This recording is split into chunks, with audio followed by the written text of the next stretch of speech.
and there's a reason why I wanted to have you on here. You're the most successful LO that Stigler Mortgage has had thus far.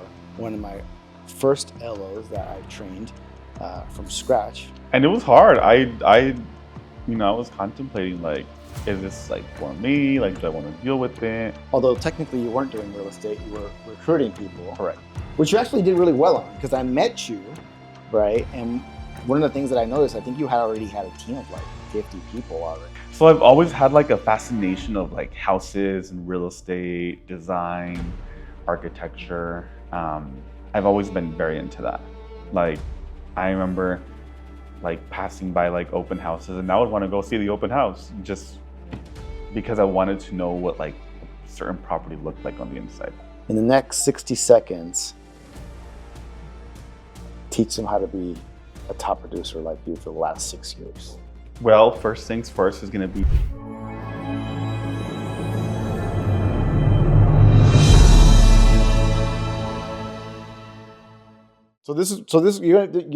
you're in the first podcast that I'm doing, okay. Right?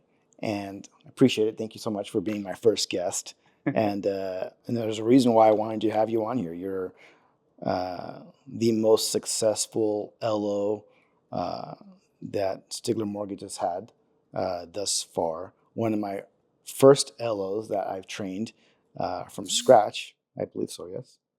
Yes, from scratch. And you're what, 5 years in the business, 6 years in the business? Six years. 6 years in the business. You've been a top producer, I think, every single year that you've been here. And not just a top producer, but the top producer. And each year that goes by, you keep making it harder and harder for other people to hit it, because you just keep moving that bar. Every single time, I'm sure somebody else is thinking, oh, I'm going to get them next year. You just keep pushing it even higher. And they're like, but you know what, though? The good thing is that you're pushing everybody else to get to that next level as well.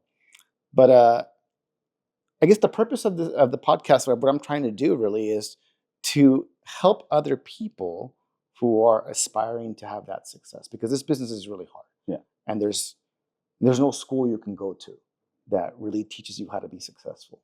And so one of the things that I tell other people who are aspiring is to, like, hey, just pay attention to what other successful people are doing and do exactly what they tell you in school not to do, which is copy your neighbor. Yeah. Right?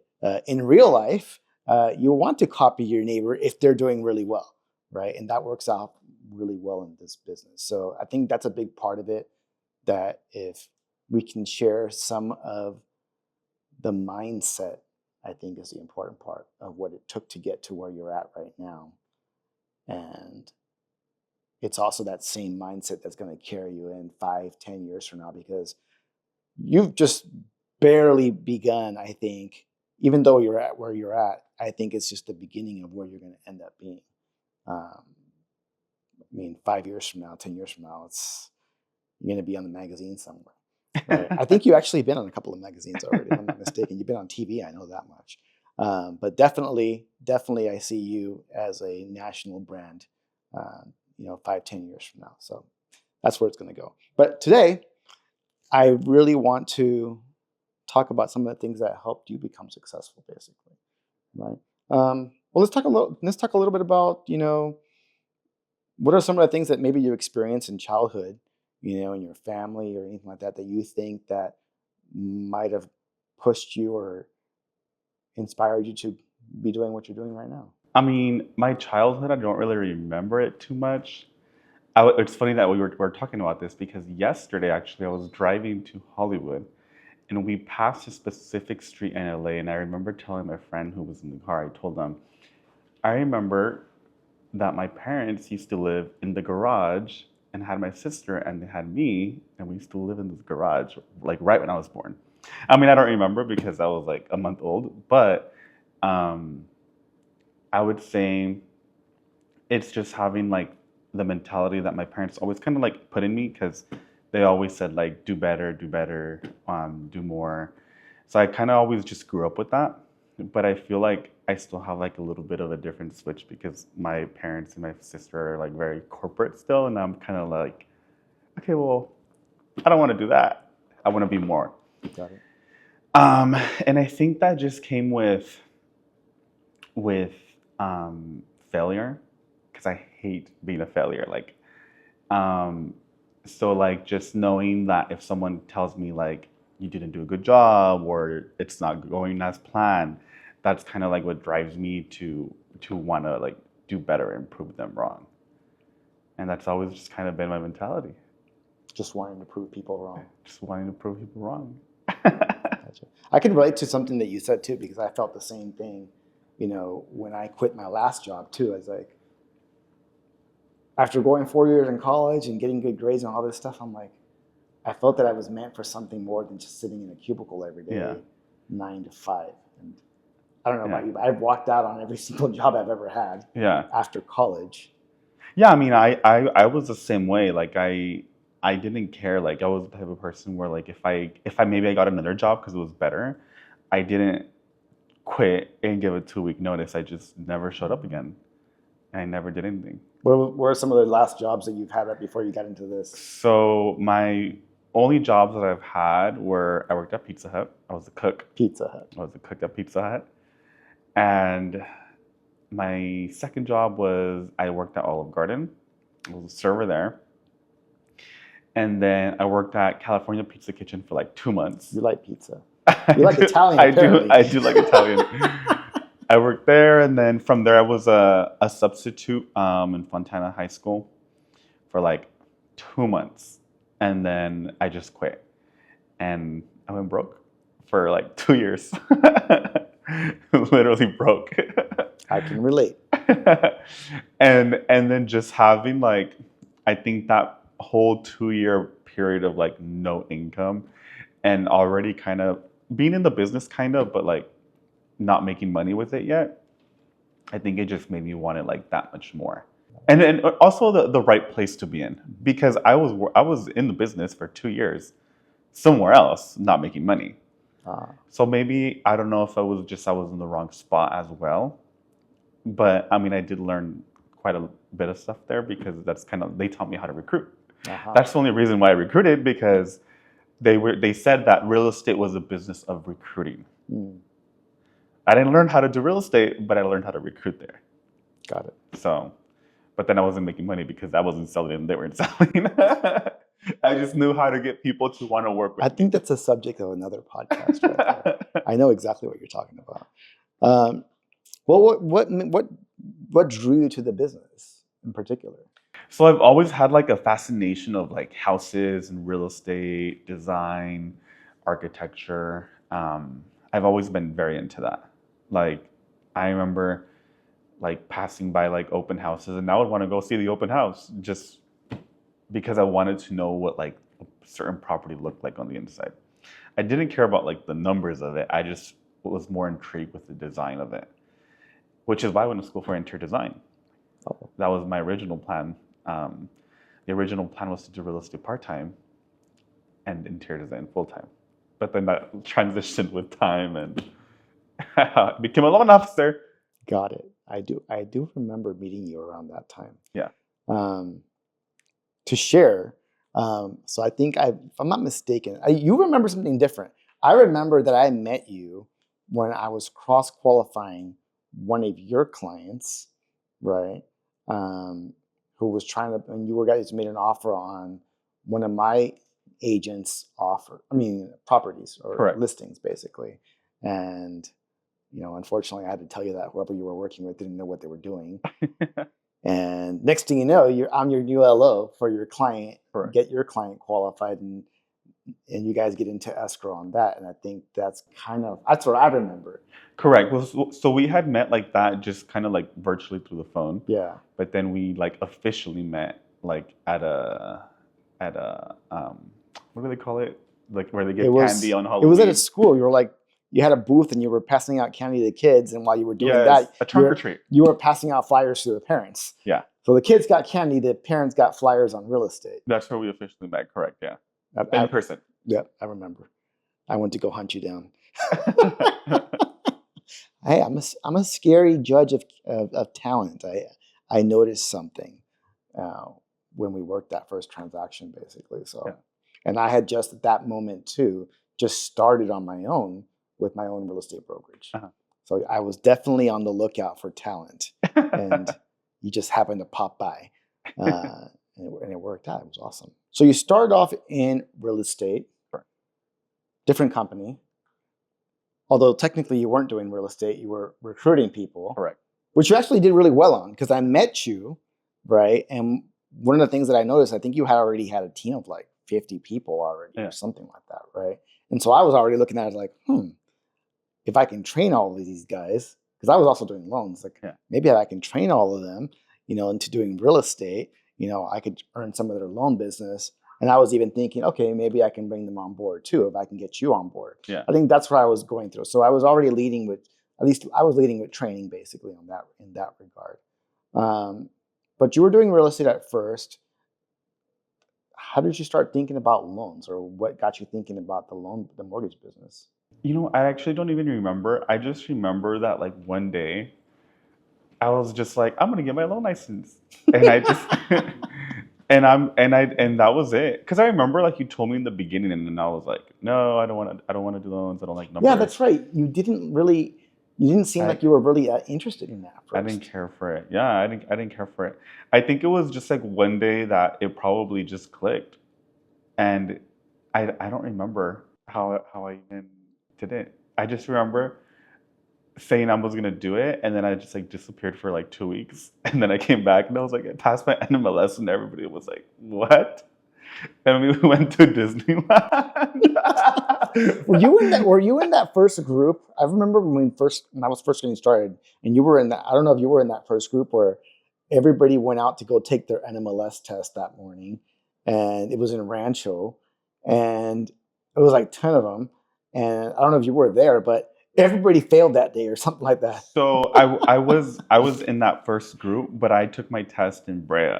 So then we you were already. We thought Rancho was cursed. It was cursed. I was like, I'm going to Brea. It was a cursed location. So everybody that takes it in Rancho now, it's like I was like, are you sure you really want to go there? Yeah, that's how it happened. And I went to Brea and I passed it. I got a 75, exactly. Right on the money. The score you needed. Right on the money. Right on the money. Okay.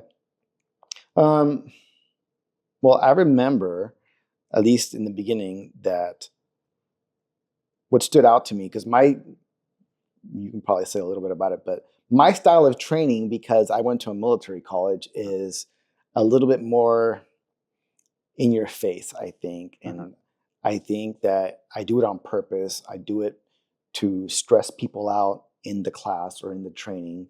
And there's a reason for it. It's like I'm trying to create the very best. I'm trying to draw out the very best. And my thought process is like, if I can stress you out in that moment in class and have you deal with it when you're in front of clients and when you're in front of agents, you're just going to perform so much better because you're used to something that's even tougher, I guess, than that. That's always my intention.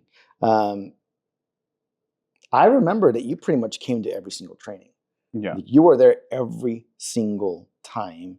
I have pictures of it. I actually show people that all the time. We'll have to stick one in this clip. But you showed up to every single training all the time, right? And so I always felt, and you would catch on to things really quickly. And so I always felt that this one's going to do really well. That's what I always felt. Mm-hmm. And sure enough, that's what you started doing right away. Yeah. I mean, how do you feel like, how do you remember the training? I'm just curious. I mean, I had nothing else to do. So like, it was just, it was like, go to Kenny's training. So it wasn't like, oh, I can't wait to come to training. It was like, I got nothing else better to do, so I'm just going to come to training. Yeah, I mean, I was already at the office. I did not have real estate transactions. Like, it was just going to training at this point. But I mean, I like that it was hands-on. I'm very technical. Like, I like to know how everything works. So just by doing everything like on pen and paper, like really just understanding what I'm doing, right, I think is what probably made it easier to understand. One of the things that I remembered, and even now I noticed it because it's something that I've always struggled with myself, right? And I didn't teach you this. right? I taught you like how to do the loans and stuff like that. But once you started learning how to do it, where did you get this intense level of organization in your day-to-day business? I noticed that you have that. And I didn't teach you that. You had that on your own. Where did this come from? I just like streamlining everything and making it and just making it better. I grew up in a very, very organized house. So I think that's why I like things to be very organized. Like I like things to almost feel like it's not even being used or touched. So like when I see like my emails and everything, like I like it to be like clean, nothing there. So just like I think every day just have the habit of like leaving the office like and my computer and email like if I just like went through the whole thing. So like I have like a spot for everything.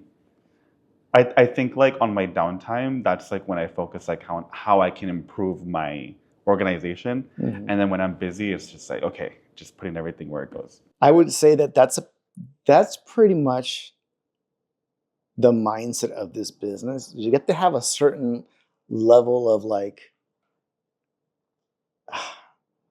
what's that? What's that thing when somebody's got like, they like have everything in their place. I mean, I'll call it anal. I mean, I'm anal about numbers. I'm OCD. I guess, okay, I guess there's that level, right?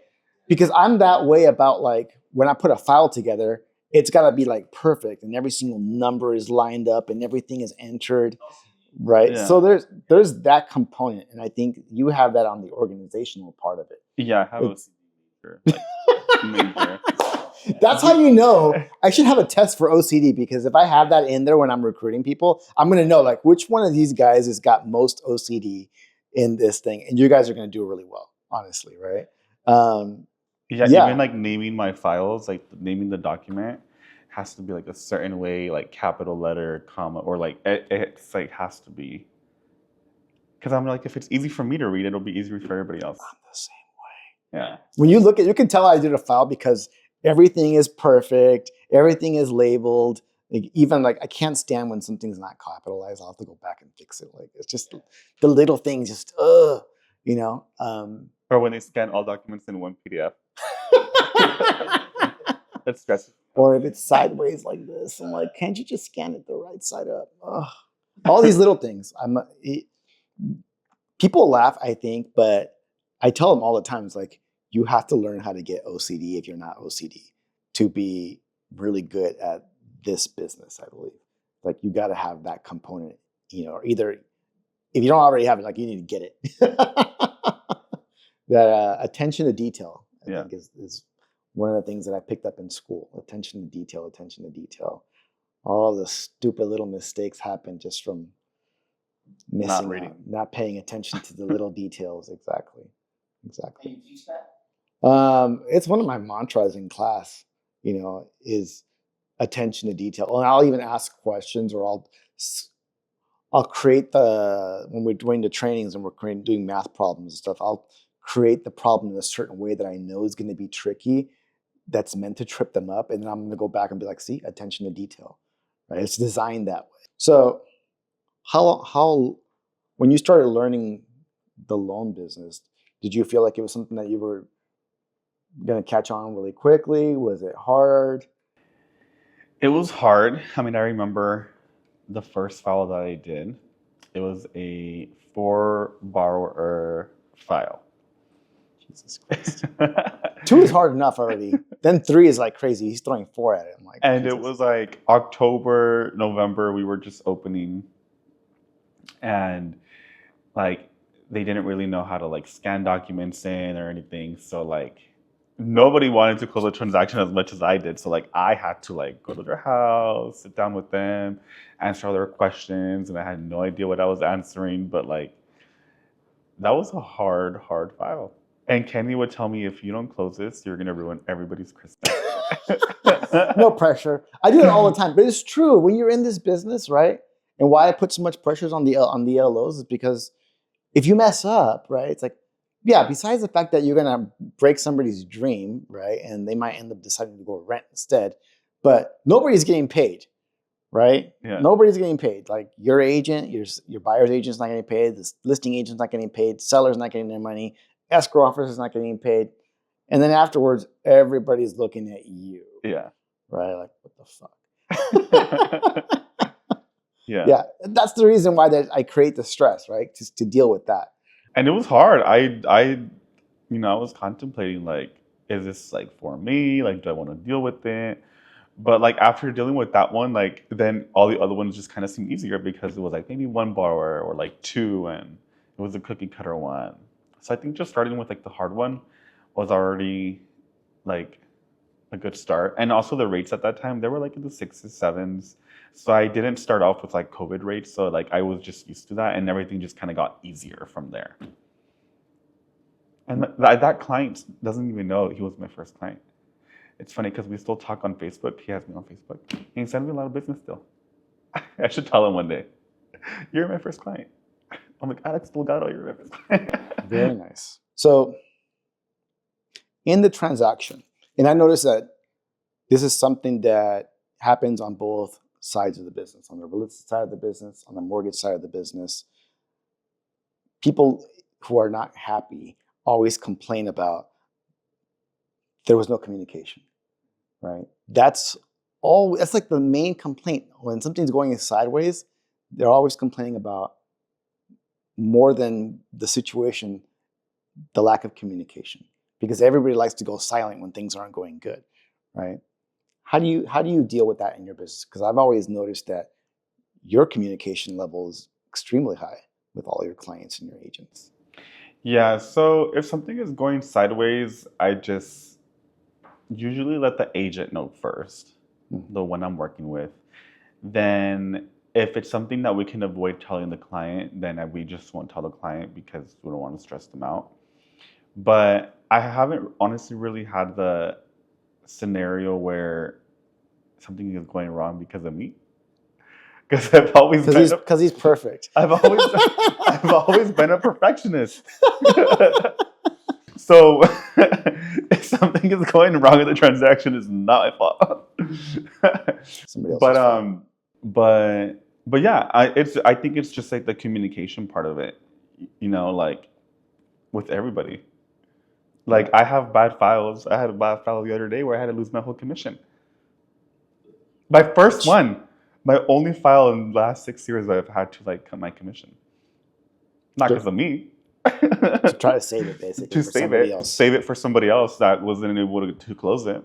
So one of the things that I preach to the loan officers, right, is aspiring to build a business where they are partnered up with realtors, right? And the realtors choose you as their preferred lender, their loan officer, right? Their go-to loan officer, because you're that expert that they can count on, right, to provide the top level of service for your clients, for their clients. And at the same time, you're that person that isn't going to screw up and drop the ball on this loan and then nobody gets paid, which is the big part of it, right?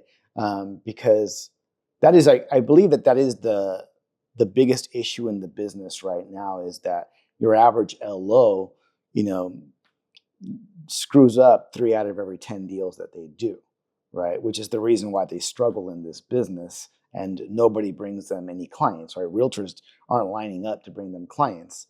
And so one of my trainings, one of my major trainings, is that I want to get you to be so good at this business, be a 99.9% closer, so that you don't have to look for clients, right? The realtors themselves want to bring their clients to you. And I usually tell you that, hey, all it takes is like 4 or 5 people working with you that can bring you a lifestyle that most people will never get to. Yet you ran with that, and you got, like, at this point, 60, 70 agents working with you on your team, Yeah. Right? What are some of the things that you do to bring value to their table and and help them out in their business, which is also the reason why they want to continue being partnered up with you, basically? Yeah, so the way it started was I used to do a Monday night training for people to come in and learn like on how to get their real estate license, because I was working at a company that recruited. Right.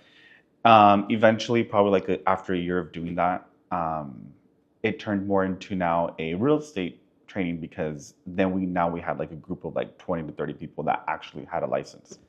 So my focus at that time, I was a real estate agent as well, was I thought I was just teaching my team how to do real estate.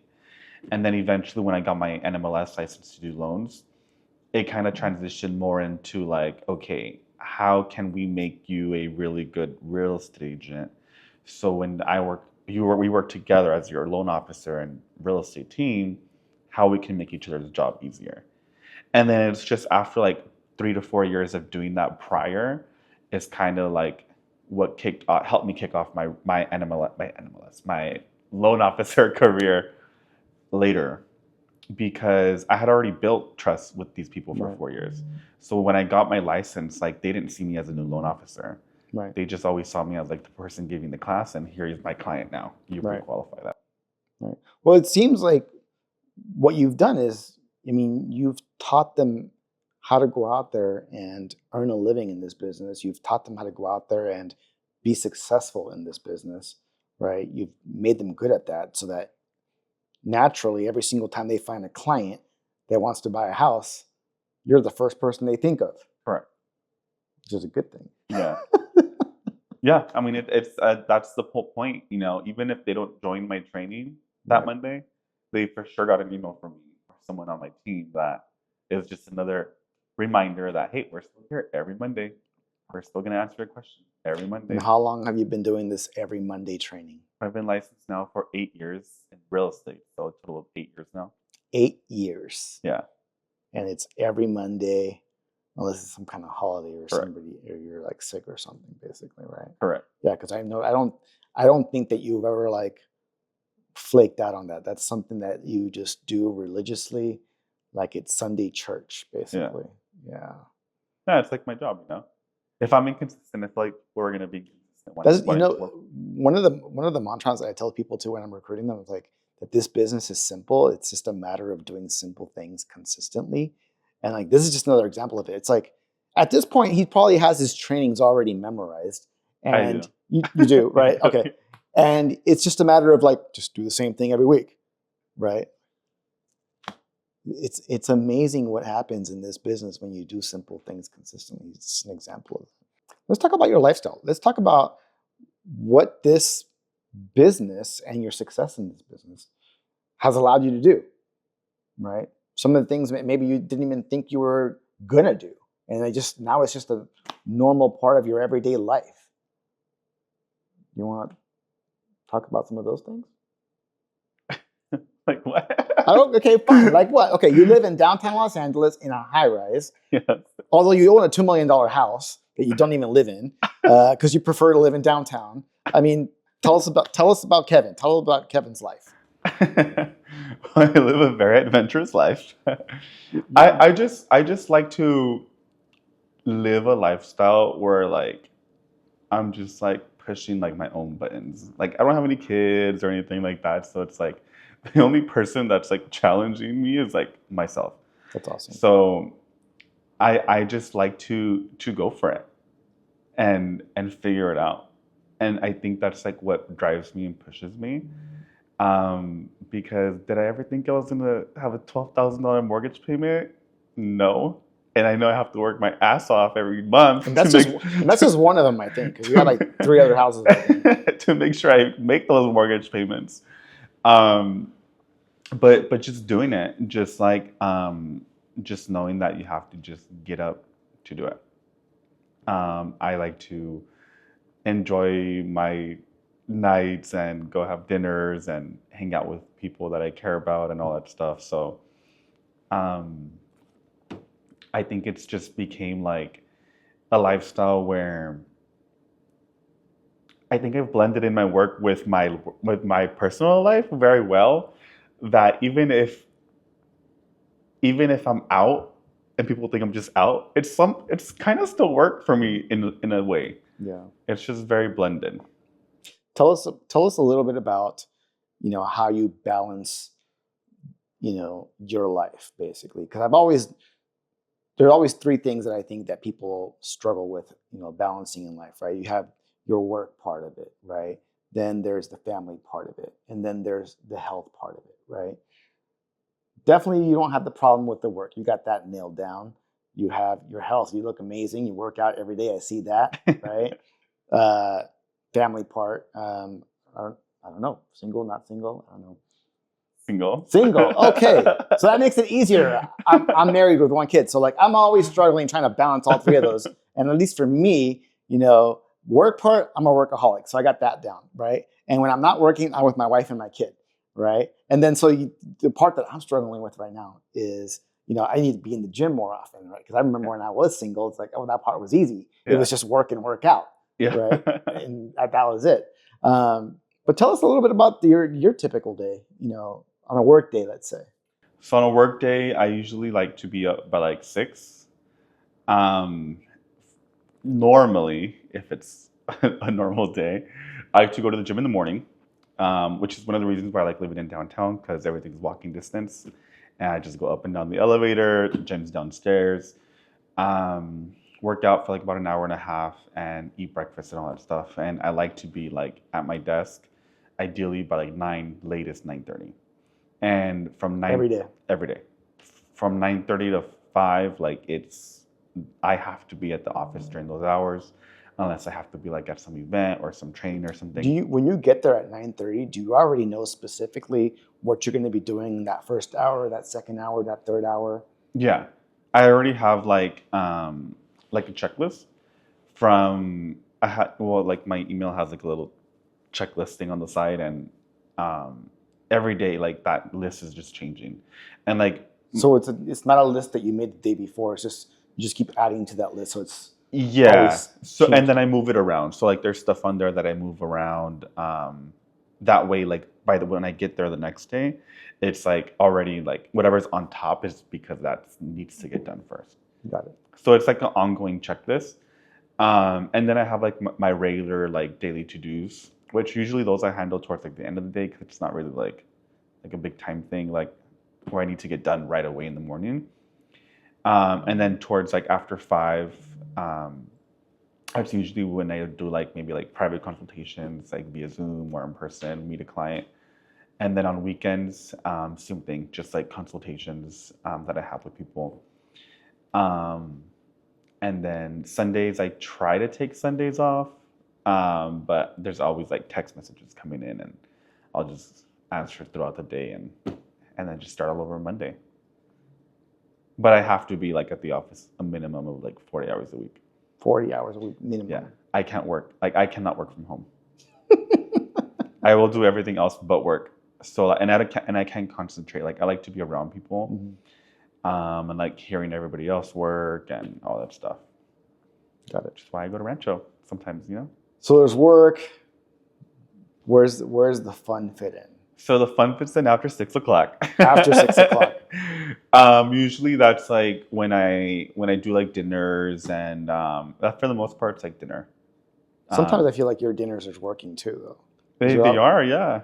Because you're always networking with people. I noticed that's your forte. Yeah, so usually it's like usually if I'm having dinner with somebody, it's like a very like intentional dinner. How do you?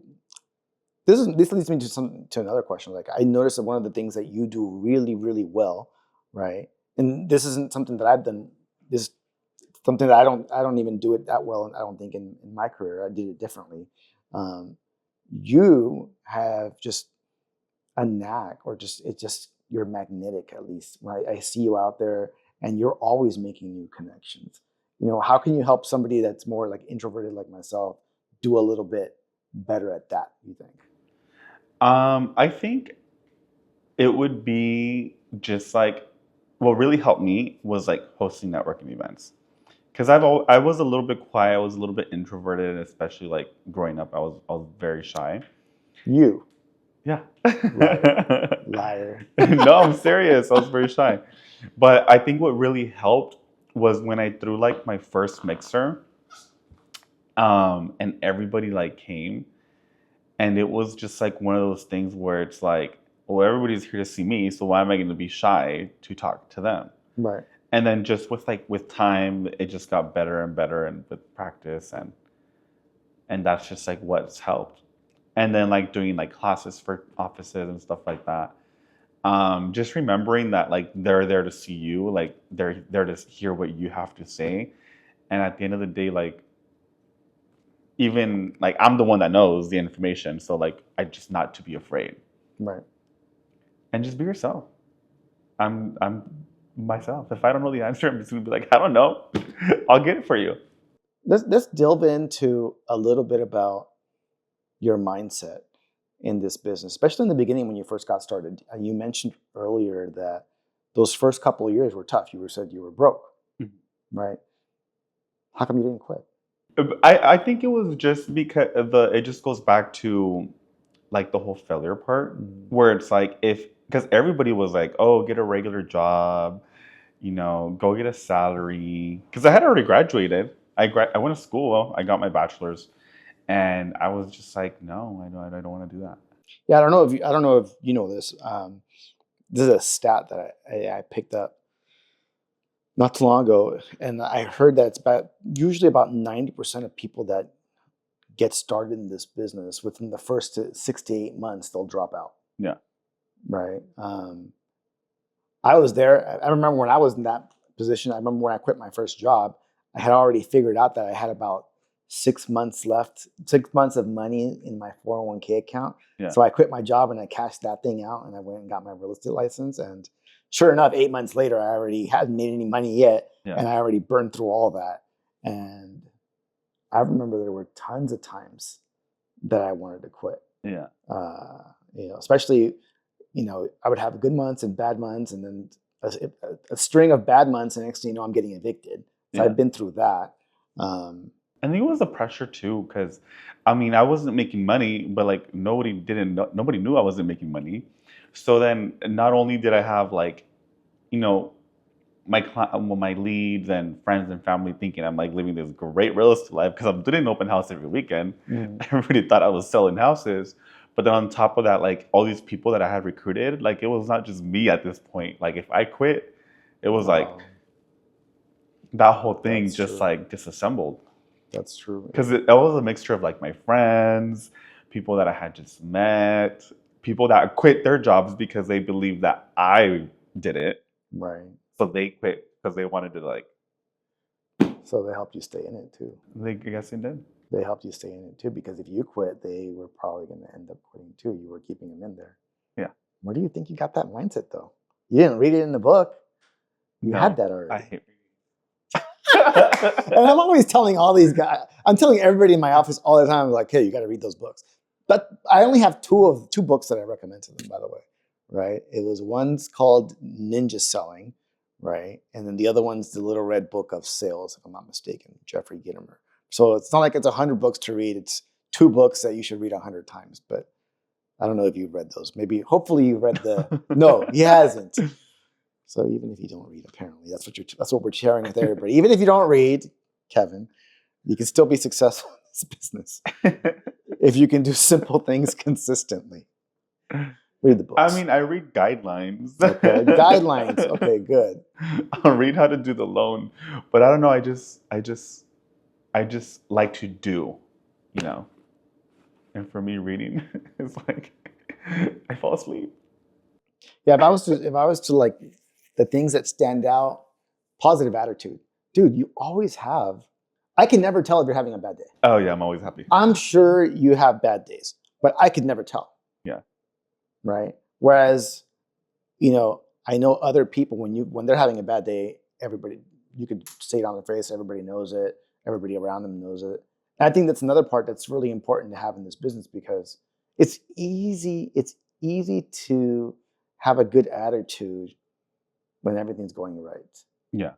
Right. That's the easy part. It's like, can you have a good time? Can you have a good attitude and a positive outlook when things are not? I think that is something that separates the people who are going to be really successful versus the ones that aren't.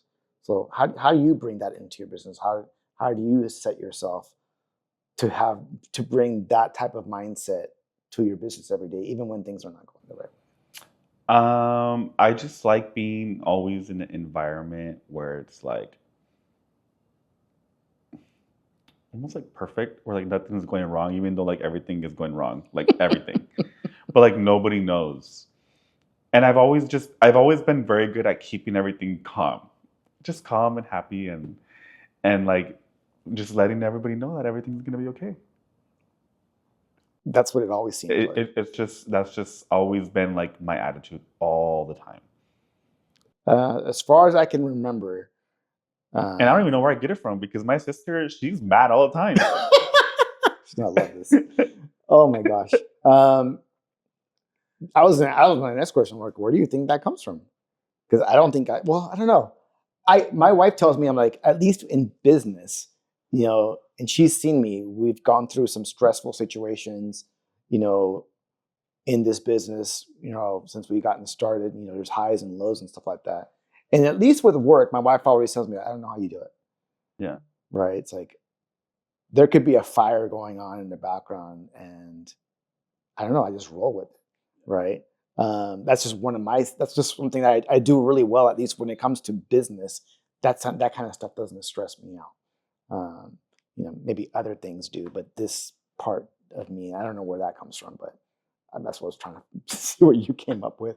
I don't know. It's just I know, because I see other people too, like when their foul's not the right way, they're just like, it's like, it's okay. It's not the end of the world. And I'm like that, right? It's like, It's okay. We're going to roll with it. We'll figure it out. We'll find the answer, but I think it's just part of the personality. It's like that there's personality test that we did, remember? I did a personality test, like I remember years ago, on everybody that was in the office at that time. And it was very easy. It's called the Enneagram test. And it was really easy to pick out at least who I thought would do really well, because I noticed my top producers all had that same personality trait over and over again. And I can't even remember what it was, but it was really easy to pick that out. It's a certain personality that you bring to the table from the outset that just isn't trained, right? Because I didn't train it. I can try to develop certain skill sets. I can try to develop certain, I don't know, practices, but the attitude part, I think that's something that I think each individual person brings to the table, right? That mindset. I don't know, maybe even mindset, you could probably work on it, right? What do you think? No, I'm just thinking to myself. I'm thinking out loud, right? It's like, so there's certain parts that I know I train on, right? And then there are certain things that you just bring to the table naturally, right? And so I'm trying to think to myself, what are the things that I train on? I'm like, I try to train on. Their skill set is I train on skill set, and I train on mindset. But then, like, the attitude part, I think that's just something that each individual has to bring. It's like you have to bring in that positive attitude, because it's not just in your business, but it's like in every aspect of your life, I think, is having that right attitude every single day. Maybe like a customer service training. You haven't had one of those. That I haven't done a customer service training on. I haven't? I just did one. You weren't there. So now he doesn't come to trainings with me all the time. He's like, I learned enough. Didn't need that one. That one we have locked down. Like, I've gotten better at training over the years. And because I don't think that, even at the beginning, I don't think I was super good. I remember there's some videos that I have of myself from back then, like leading the class and stuff like that. I'm like, I felt like I was nervous. And even back then I was like, I feel like I'm a lot better now. And I'm still improving all the time. I still feel like I'm getting better at it. But I guess the good question for you is, like, your customers always seem really happy as a result of, you doing their loan, right? I'm sure that, and then you have the agent that's usually somebody that is on your team with you doing it as well. So what are some of the things that you focus on to make sure that client ends up walking away with a positive experience? What is your intention for them throughout the process, basically? I would say it's just like details. Like it comes down to like the details of like when we open escrow, just like explaining and making sure we're just on the same page. In the middle, explaining again, and then at the end, explaining again, and then even after closing, just explaining again. It's just like always maintaining the communication. And then something that I do all the time for sure is like just like picking up the phone and calling them. Like it's not like me behind an email. It's not me behind a text message. It's like calling them. We're on the phone, or we're in person, or on a Zoom call. I noticed that that younger generation sometimes struggles with just picking up the phone and giving them a call. A lot of times it's like I'll just send a text or I'll just send an email. Yeah. Right. Where do you think is the shortcoming with doing that? It just gets it done fast, much faster. It gets right to the point. They know that they're gonna talk to me. They know that I'm always gonna be their only point of contact that they're gonna speak to on the phone. So I think it's just what that like old school part of me like that just keeps them engaged, I guess. And then I asked them too, like I asked them from the very beginning, like, what's your preferred method of communication? Because sometimes they don't even want to call me. Sometimes I call them and they won't even answer. That's actually a good question. That's actually a really good question for you to have, because sometimes I guess you might be right. I always like to just pick up the phone and call them because I think that's more personal. But maybe you're right. Sometimes somebody just wants a text message. Yeah. That's like when I first meet somebody, or like when somebody sends like a lead to me and I respond back to them, because I've taught all my agents to do group chat, do an introductory group chat, and that's how we start off. And then my first text message back to them, I have my phone like set up with ChatGPT. Like it reads it if it's English or Spanish, and it's like responds back, and it's set like it introduces myself, and the question is like, what's your preferred method of communication? And usually everybody says a phone call is fine, because I'll ask like, oh, what time are you available for a phone call, Right. or what's your preferred method? Most people say phone calls, but I will get like those people that will just be like, a text message is cool, send me the link, I'm gonna upload the docs, and that's it. And that's cool too. They just like text or emails. Got it. But that is something I ask. So you just give them what they want. And I've noticed that my response rate is a lot higher. When you do what? When I ask them that question. When you ask them for their preferred communication method. Versus me just calling them and then they don't answer. Nah. They will, and usually they respond with that first text message. That's a good point. I don't think I've ever asked people that question. I've always just assumed that they would rather do it face to face, or at the very minimum over the phone, because at least my intention is to have that personal touch, I think. Yeah. Right. That sometimes is eroding, but it's a different perspective, right? Because I never even thought about asking, hey, what's the best way that you like? You want me to just email you all the time, or text message, or phone call, Zoom? I guess there's so many different ways we can communicate nowadays, right? Yeah. So I know the stats are that a lot of loan officers in this business struggle with their closing ratio. They have 20 to 30% fallout on deals that they submit to underwriting. That doesn't happen to you. Uh-huh. What are some of the things that you think you do that makes it that way? So I think that it comes down to the pre-approval process. My pre-approval process is like very, very like intense, with like asking for documents that like I've like that I know I'm gonna need to see to like before issuing the pre-approval, even if it takes just like that extra hour or two to complete, or extra day. But knowing that I'm gonna like put my name on the pre-approval and like issue it, knowing that I'm gonna close that loan if I open escrow. And like I think it's just that. It's not just about like, oh, I'm gonna close it in 2 weeks and do this and do that, and like no. I'd rather say like I'm not gonna close it in 2 weeks, because I know it's not gonna close in 2 weeks, and let's just be realistic. And we're just like putting everybody. So you're also setting the expectation. Yeah. But just like the attention to detail, it just comes down to that. Attention to detail. Wow, you're saying the same thing I say all the time. Can you remember a time where you thought you weren't going to close a deal, or it looked like it was going to fall apart, and then somehow you managed to pull it together? So not one of my personal deals, but I do have this specific deal that came from a builder.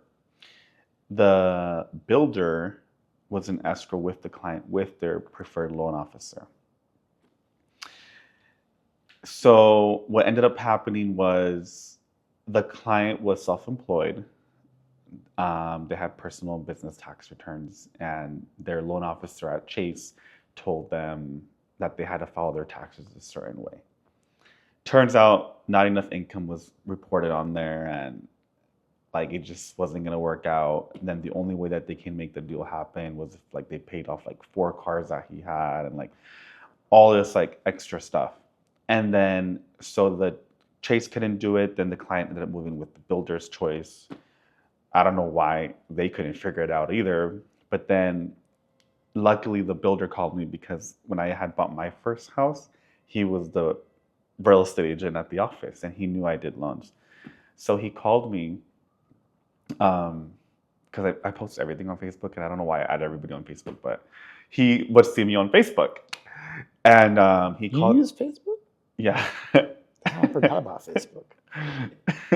So he calls me, and it's a deal where the client is like losing their EMD and this whole mess. And I'm like, why don't you guys just do a bank statement loan? And it was like just something so easy. Like I don't understand how their loan officer couldn't just say, well, let's do a bank statement loan. Because he had a business that made over $1 million. Right. And like just kind of like breaking it down for a client of showing him like, hey, you don't need to pay all these cars. Like you paying all this off is more than 10% of the purchase price. Just do 10% down. And we saved it. Easy for Easy. you. Easy For for you me. to see. Yeah. It was easy for you to see. Yeah. I think a lot of times too, like, and people don't know this, but at least my experience is that and I don't know why, but the bank that the builders typically pick is very in the box. Like they don't do anything that's outside the box. They just have one way of looking at it, and if you don't fit in that little box, like they're just going to tell you don't qualify. Yeah. And there's ways. Yeah. There's always ways. There's like so many different banks that I know that we work with, and each one of them specializes in some different little niche, right? And being a good LO, where all of these little pieces can go, that'll make it work, make it fit. What's the one thing that you think that borrowers don't really think about when they're trying to buy a house? I think borrowers don't really think about closing costs. Most people think about the down payment and what assistance program can cover their down payment. Right. But they don't think about how there's no free money. It's always paid back somehow. And I think that one of the questions I wish they would ask is like, how? And then you can break it down. Like, this is how they're going to get this money back. Right. There's, just about every single program out there that has some sort of like, hey, down payment assistance, or we can take care of your closing costs. There's always some type of a catch to it. Yeah. Right. But borrowers always seem to forget that part, and they're just leaning in on the free money aspect of it. And then there's always a catch, because the banks are like casinos. They never lose. At least they don't like to. So they're really good at covering it. I remember this when I first started in the business. I would look at somebody that was really successful, and they're driving the Rolls and they're driving the Bentley and stuff like that. I remember this. And I was thinking to myself, like, if I only knew the secret, right? If I only knew their secret, I could do it too, right? And I was always wondering what it is. And the funny thing is, right, like once you figure out what that secret is, like you'll realize that it really wasn't that hard, right? That it really wasn't anything that's like magical, like that nobody's ever seen it before or anything like that. That it's just a matter of doing simple things consistently, which is what he's really good at, right? You want to add on to that? Yeah, I feel like people just get in their own head and they make up an excuse for every single thing that can go wrong. I'm in this group chat for new loan officers. I feel like I'm gonna get out of the group chat because every day there's a post of like, oh my God, the president, the tariffs, this and that, the rates went up by a quarter. And there's tons of comments there of just like loan officers just talking shit. And I'm like, why am I even in this? I joined it because I was like, oh, maybe they're going to share like a cool tool or something. And people just complain. They got nothing better to do. I want to point something out, right? So if you're in the business, you know that since I think 22, we've been dealing with like high rates, right? It's like he does really well every single year. It doesn't matter what the rates are doing, right? Because, right? Yeah, We didn't stop. Yeah. We don't stop. It's just the same thing every day. That's really all there is to it, is just doing the same simple thing over and over and over again, regardless of what's happening out there, right? Because we can't control what's happening out there, right? We can only control what's happening in here, and that's it. Up here, and that's it, right? But yeah, I think that the people that struggle in this business are struggling with paying attention to what's happening out there more than anything else, I think. I agree. I'm going to challenge you with, because I really want to make sure that we can leave our viewers out there with something that they can really take with them and put it into their business. So in the next 60 seconds, teach them how to be a top producer like you for the last 6 years. Well, first things first is going to be setting yourself up with like the system. So I would say like really inexpensive systems would be Dropbox, calendar, loan application, and some type of like CRM software. Those are like the 4 main things. And then at least talking to like 5 new real estate agents every day, either calls, texts, I don't know, following them on Instagram, following up with them, and then doing an open house every Wednesday, and then doing an open house Saturday from 9 to 12, and then another one from 2 to 5 at a different house. I like that. You know, it's so funny because people forget. That's actually, you just touched on something that I tell people all the time. And that little bit of consistently just, oh my God, if you just, like something this simple, right? I'm going to take out 2 new agents out to lunch each week, right? By the end of the year, I would have talked to over 100 agents, right? The average agent that's in the business does 6 deals a year if they're full-time, right? If I could just convince 5 out of the 100 agents I would have met that year to start using me as their LO, right? It's 5 times 6, that's 30 transactions, average commission's 10 grand. That's a $300,000 a year income on autopilot. And nobody does it. It's just lunch, right? It's just lunch with 2 people once a week.